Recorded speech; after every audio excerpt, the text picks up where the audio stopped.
In a distant palace, a queen's rage seethes as war looms.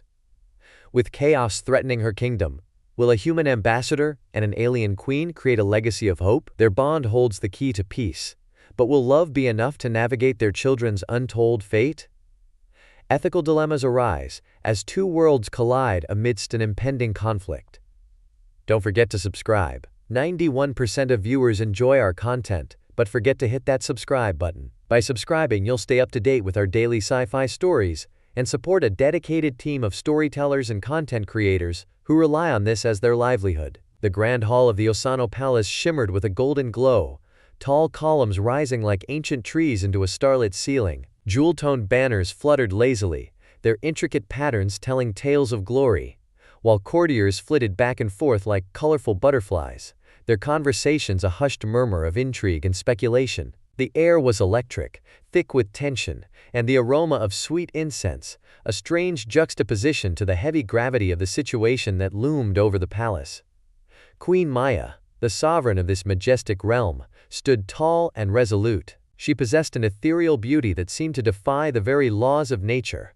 Her skin glimmered with a luminescent quality, reminiscent of the celestial bodies that hung in the night sky outside. Her eyes, deep pools of azure, held an unyielding spirit tempered with underlying vulnerability. Dressed in a flowing, intricately embroidered gown of rich indigo, adorned with native jewels that twinkled like stars, she looked every bit the commanding monarch. But inside, her heart thundered with a tempest of emotion.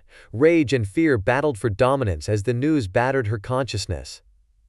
José Bravo, the human ambassador, had returned, a bearer of unsettling secrets that threatened to upend the fragile equilibrium of her kingdom. The whispers in the hall rose to a cacophony, buzzing like angry hornets as courtiers speculated on the implications of his arrival. "Bring him to me!" Maya's voice cut through the noise, sharp as a blade, and laced with a fury that left those nearby momentarily stunned. "I will not allow him to disrupt the peace of our kingdom." The guards exchanged worried glances, their expressions revealing a mixture of fear and loyalty. They understood the stakes. Her rule was threatened not just by external enemies but also from within. The hybrid child she carried, a child born from the mingling of their two worlds, could alter the very foundations of Osano. In that moment, as consuming anger spiraled within her, Maya envisioned her empire teetering right on the brink of a power struggle, with envious nobles and treacherous factions conspiring in the shadows, looking to cast her from the throne. "Your Majesty," one of her advisors, a tall man with a silver beard and deep-set eyes named Aaron, spoke cautiously as he stepped forward. "The council grows restless. Some fear that your alliance with the human ambassador will ignite conflict." Maya turned to him, her expression fierce. "Do not underestimate the resolve of our people, Aaron. We have coexisted for centuries. We simply need to convey the strength of unity." Yet even as she spoke, doubt gnawed at her heart like a ravenous beast. Would they embrace her child as a beacon of hope, or would they brand her offspring as a harbinger of doom? She exhaled, realizing that the choice before her was not solely about her fate, but that of her child, their child. Such potential, such power, rested upon the delicate balance of acceptance and rejection. Before she could dwell further on her spiraling thoughts, the heavy doors of the grand hall creaked open. José entered, his presence cutting through the thrumming tension like a comet through the night sky. He was strikingly handsome, with a rugged demeanor that spoke of countless battles fought in defense of peace. Rumors of Queen Maya's pregnancy spread with a ferocity that reverberated across the grand boulevards of Osano. The very air teemed with tension, a current of whispered fear that ignited fervor among the citizens. Colorful banners that hung loftily from the balconies of elegant stone buildings flapped ominously in the breeze, the vibrant hues now tainted by divided loyalties. Supporters of the Queen rallied in fervent procreation of hope, their voices rising like a harmonious symphony. In stark contrast, dissenters lurked in shadowy recesses, each corner of the majestic city echoing with hushed conspiracy. José Bravo stood at the edge of this maelstrom, a human ambassador thrust into a burgeoning crisis. He looked out over the familiar landscape of Osano, where sleek, bioluminescent structures glimmered under the light of 3 fabled moons. Each structure held stories of unity, of shared experiences between species. But now they stood as dual symbols of unrest, each faction claiming its own truth. The environment mirrored his own heart, once teeming with joy at the prospect of fatherhood, now fraught with concern over the discontent bubbling beneath the surface.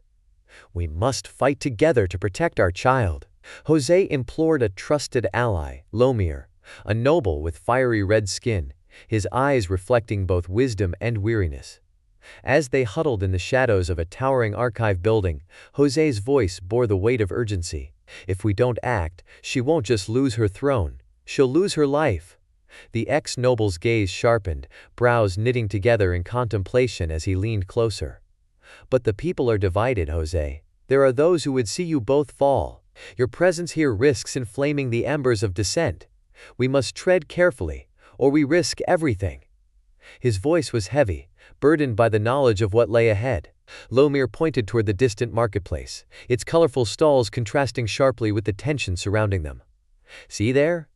The supporters gather under the golden sun, but it's the shadows where they whisper of rebellion. We can't fight a battle without allies."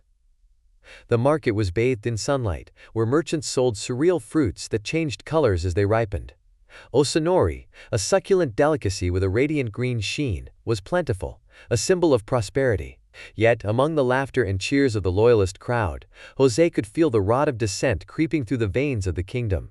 A fire, unseen yet palpable, simmered just under the surface. Determined to bridge the chasm formed by fear and misunderstanding, they moved stealthily through the back alleys of the city, where the echoes of passion mingled with feelings of betrayal.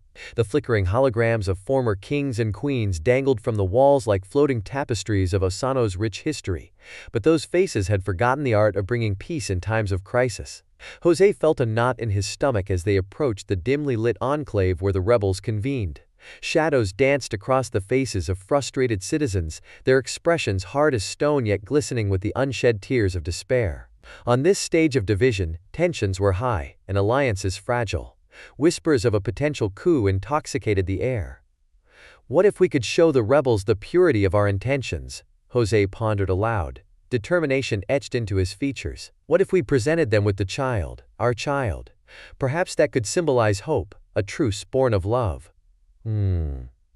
Lomir's brow furrowed deeper, his frustration mounting. "You underestimate the depth of their resentment, José. This division is not merely political, but deeply ingrained in our cultures. You present them with a miracle, yet they may see it as a curse, a half-breed with no place in either world." He paused, letting the weight of his words permeate the air. "Your idealism may be noble, but they are blinded by their fears." End quote. As they continued to navigate the labyrinth of alleys, the stark lines between loyalty and rebellion became ever clearer. Finally, they arrived at an open square, where the glow of the moons above cast an ethereal light upon the pedestal of dissent. There, declarative figures stood at the forefront, channeling anger into words that rippled through the crowd like a sudden gale. "Kroll the Purifier," José whispered, recognizing the man who stirred the hearts of those who would stand against his queen. Kroll the Parrot's a former councilman, whose deep maroon skin and intricate tattoos of a primordial combat line told stories of an ancient lineage. His presence was magnetic, each syllable steeped in conviction as he incited passion and fear, warning of the danger posed by the unborn child. "Stand with me," Kroll commanded, his voice booming like thunder across the square. "This hybrid is a curse we cannot allow to take root. We will not bow to foreign invaders and their tainted bloodlines. With their union they forge a path to our extinction." José clenched his fists, watching as dissent began to coalesce into something larger than mere words. The momentum surged, throbbing in the air like an electrical storm, their fervent cries twisted in his gut, a mixture of rage and frustration boiling beneath the surface. A potent feeling ignited in his heart, urging him to act. He stepped forward, seeking to quell the fire Kroll had unleashed. "You do not know what you speak of," he shouted, the weight of his plea trembling in the charged atmosphere. "Together, we can create a legacy of unity, not destruction." Like a hawk spotting its prey, Kroll's eyes locked onto José, recognition dawning upon his face. "Ah, the human traitor who dares to speak," he declared, his tone dripping with mockery. "You've brought your disease along with you, Ambassador. And now, your blood will be upon your hands if our children are forced to bear the weight of your folly." With that proclamation, the crowd's anger solidified.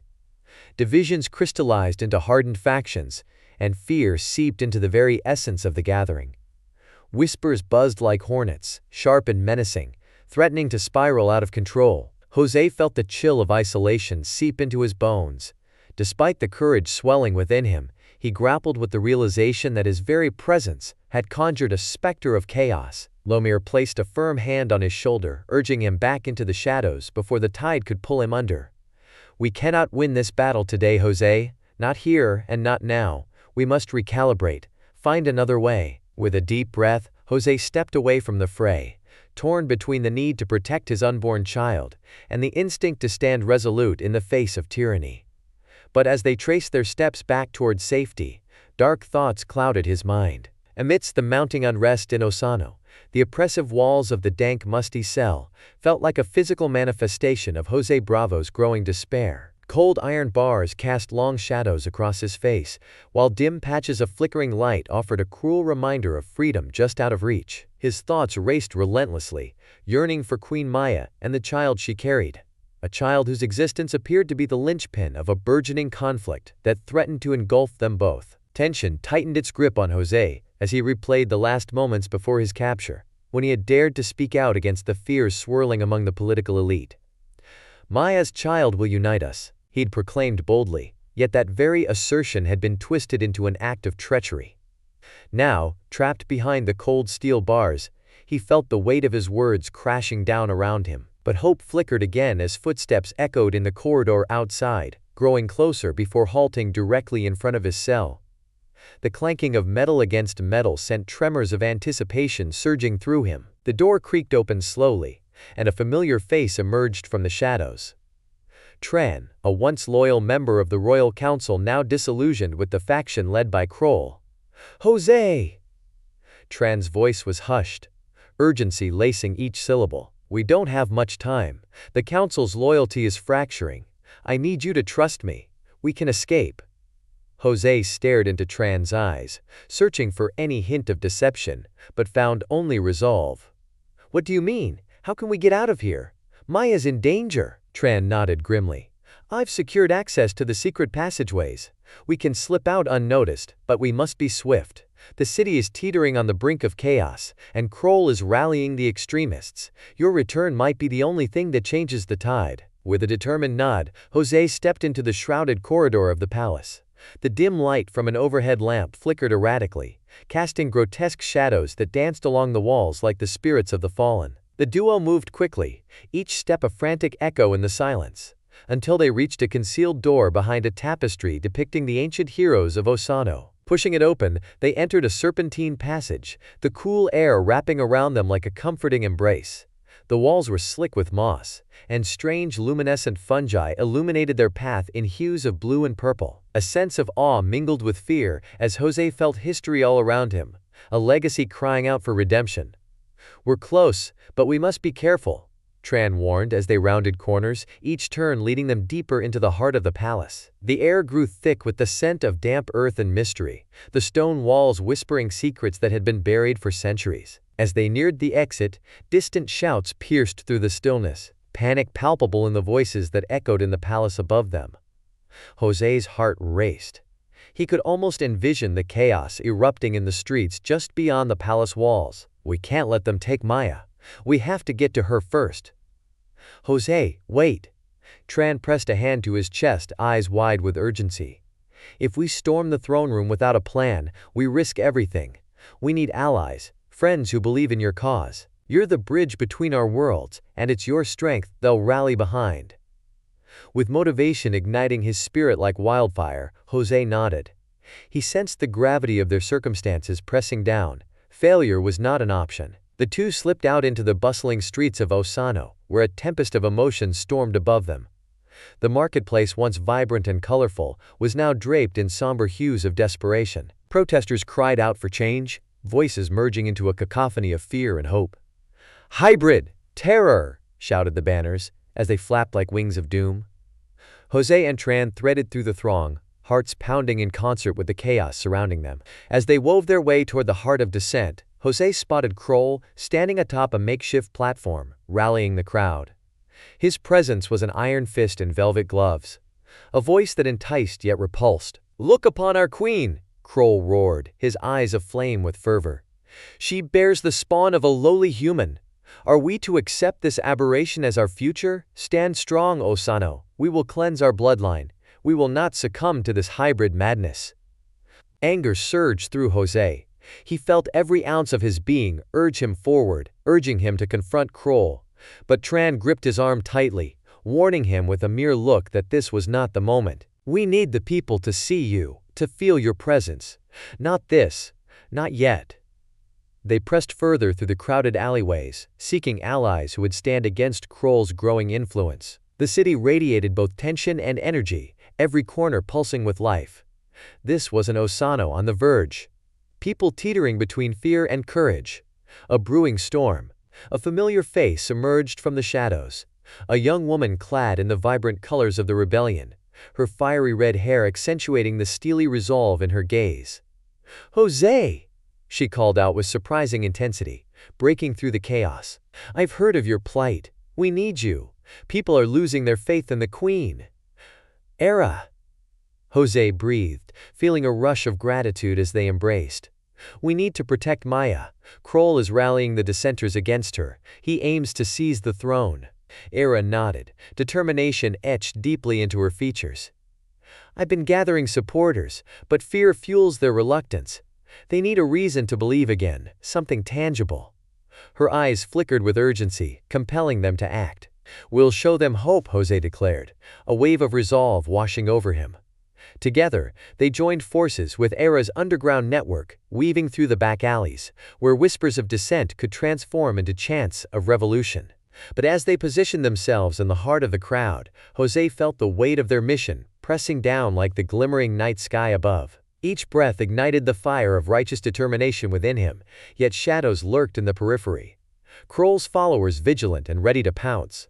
Just as the sun dipped behind the horizon, casting an amber hue over the city, José climbed atop a crumbling fountain, the very image of desperate unity in the face of adversity. "Osano!" he shouted, his voice breaking through the tempest. The palace quaked with an intensity that echoed through the towering spires of Osano.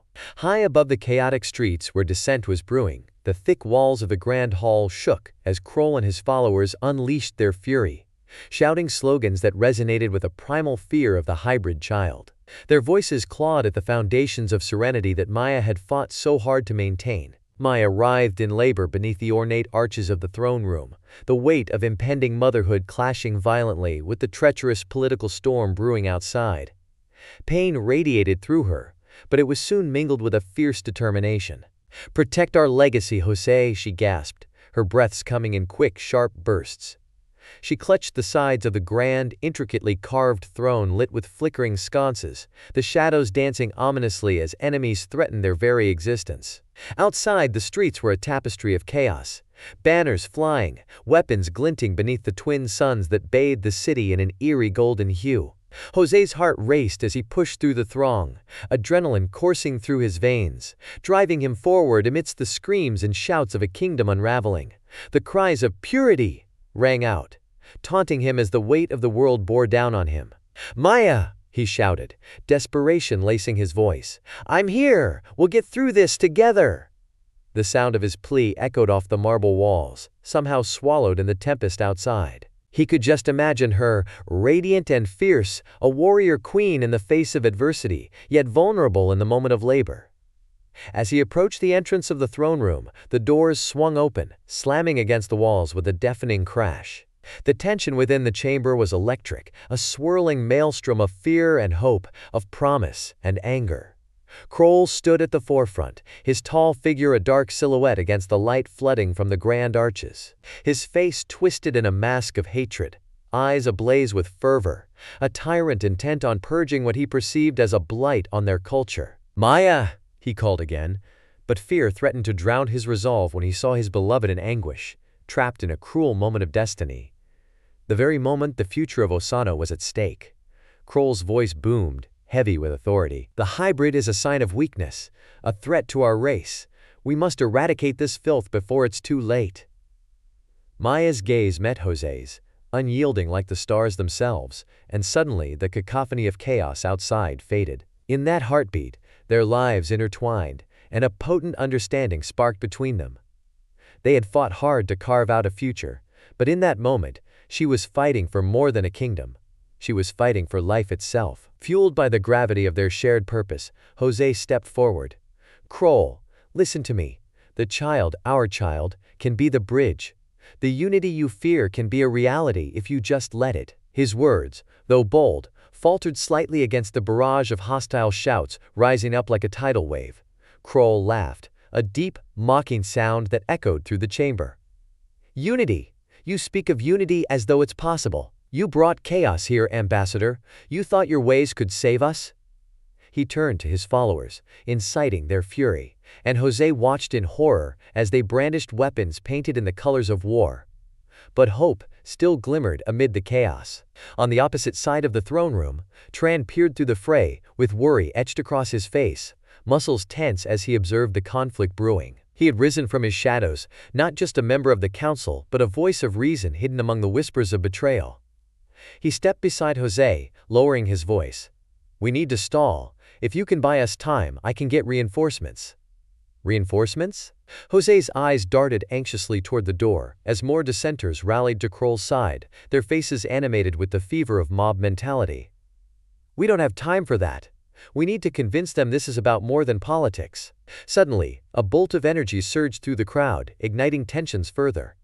A member of Kroll's group hurled a projectile, shattering a window behind Maya, scattering glass, and sending shards sparkling like stars falling from the sky. José's heart pounded as he thought of Maya and their unborn child. Would she be safe long enough for him to make a difference? Maya, sensing the growing danger, summoned her energy.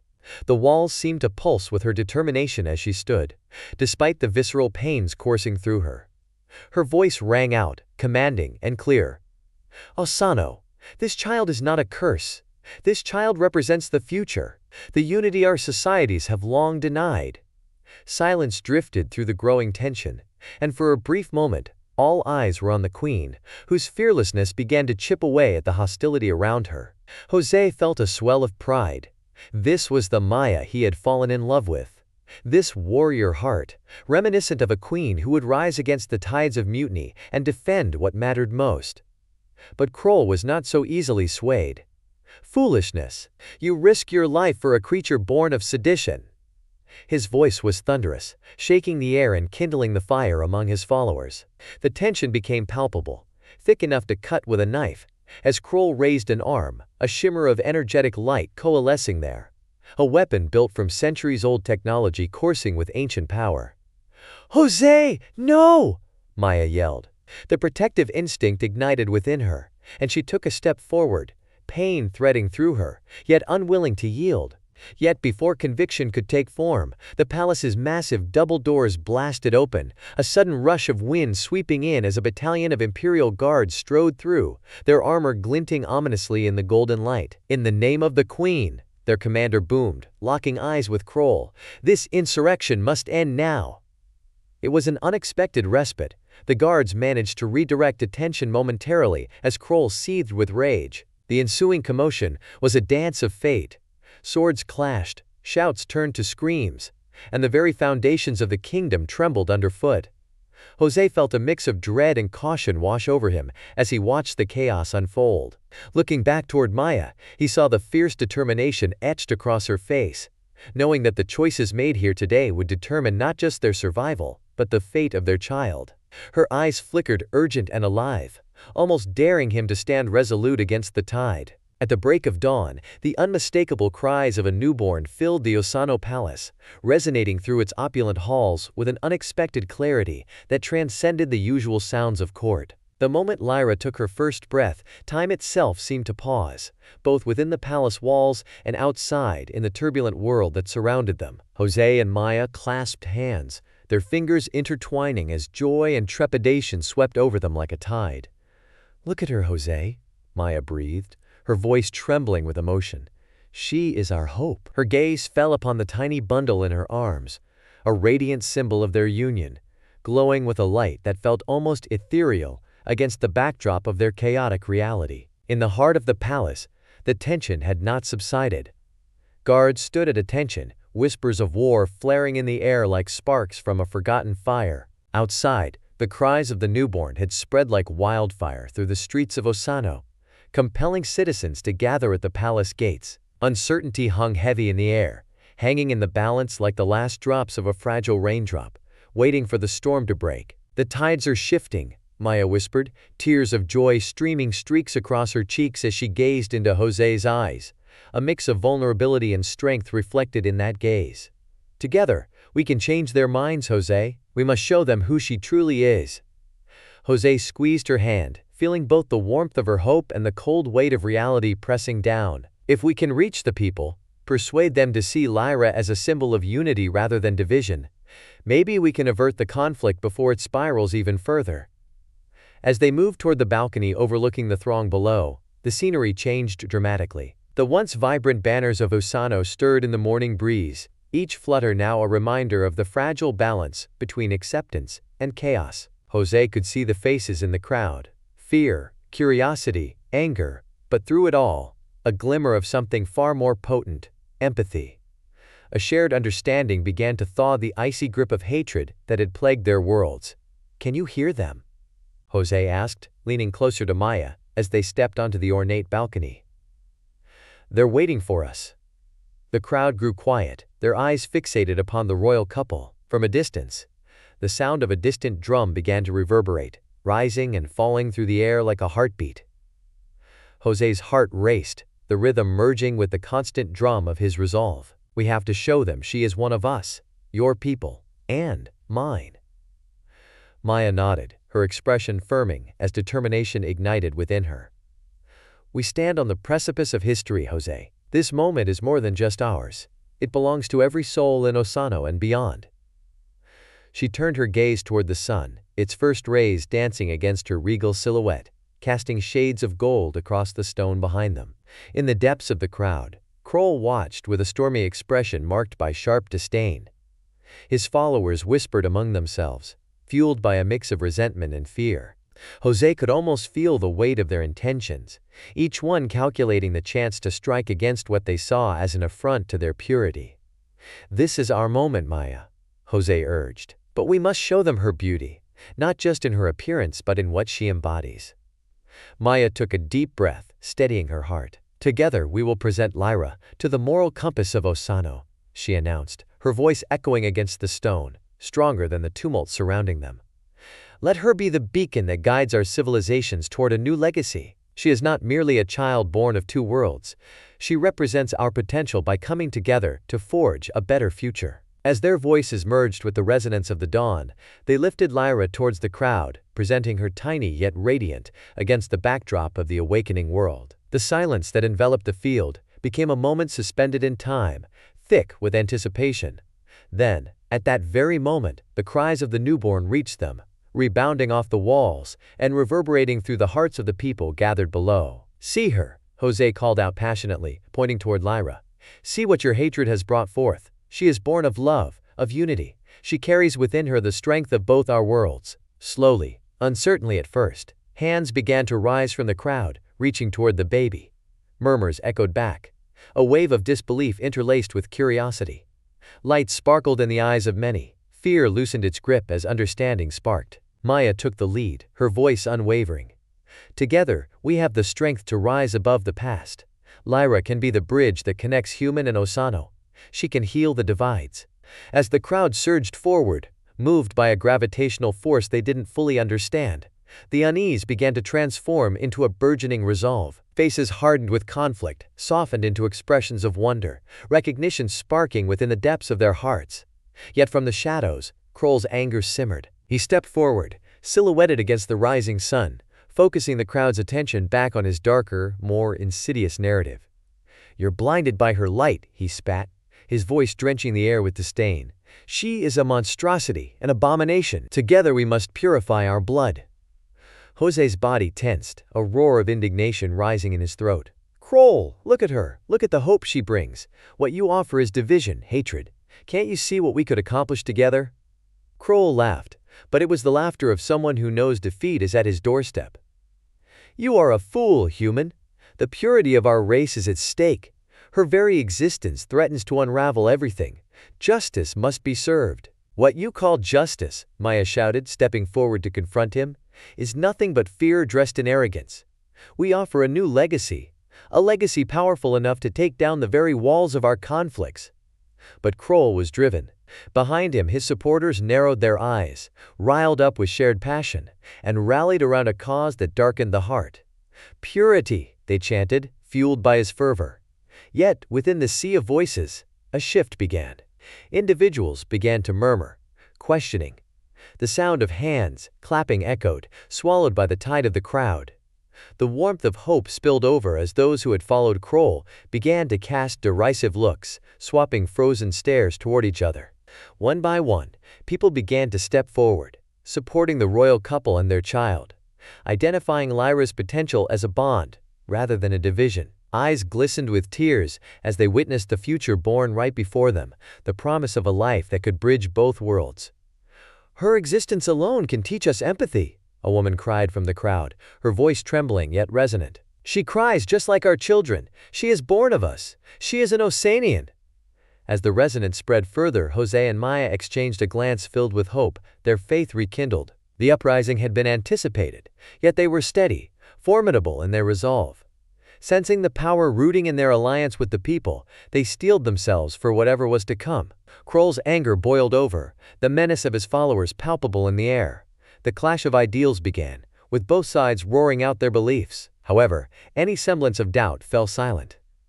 The arrival of Lyra had sparked a revolutionary fervor that surged through the crowd, igniting in them an urge to unite instead of divide. And so, as one final act to symbolize their intention to bring peace, José and Maya held Lyra aloft, a small beacon glimmering in a dark storm. "Together we are stronger," they called out, their voices a declaration toward a harmonized future. Outside the palace, the sun climbed higher, flooding the land with light, infusing it with warmth and the promise of renewal. The fragile community lingered on the cusp between fear and acceptance, yet the power of conviction pressed forward. A relentless wave of unity, breaking against the shoreline of prejudice. As Kroll stared out with furious disbelief, the momentum of change surged, and hope settled deeply within the hearts of those gathered, laying the groundwork for a new dawn and awakening that could redefine their worlds. And while the banners of war still rustled in the distance, the impending fight was one not just of survival, but of a legacy forged in collaboration, and of understanding blooming even amidst chaos. Would the legacy of their union be one of harmony or devastation? As the wheels of fate turned, the answers lay ahead, waiting to be written in the stars, igniting questions that would linger for generations to come. The screen fades to black, echoing with unresolved conflicts intertwined with an urgent call for unity. An epic journey that has only just begun. If you liked this story based on real events, subscribe to our channel and don't forget to like it. Here you can dive into a different reality every day, where anything can happen. Comment below what kind of story you would like to hear here. Thank you very much for your attention. We are the Sci-Fi family.